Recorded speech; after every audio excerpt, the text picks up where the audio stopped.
What are some truly wild stories that you have heard? You ever hear about Randall Lee Smith?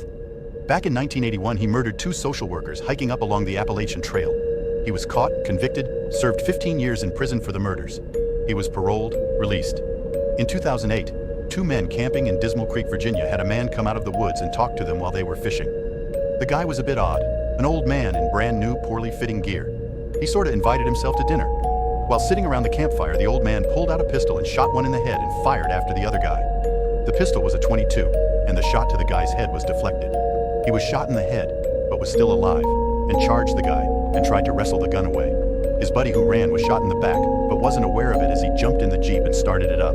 When he heard his friend start the Jeep, the guy who, I will remind you, was shot in the head, ran for the Jeep, not wanting to be left behind. Both shot and losing blood, they tore ass down the mountain. The old man, however, took the truck they left behind and started chasing them. They made it down the mountain and got to a farmhouse and banged on the door, begging for help. The police were called, and the two would-be victims were airlifted to the hospital and survived. The cops went up the mountain and found the old man in the pickup that had overturned during the chase. He was hurt from the crash. They arrested him and got him taken to a secure hospital, where he was identified as Randall Lee Smith. The attack happened less than a mile from his previous murder site. In his pockets were personal effects, glasses, keys, and other things whose owners have never been identified, but they were not of a prescription or style likely to belong to an old man. Randall Lee Smith died of his injuries from the crash 4 days after being caught. The two men who would have been his victims survived.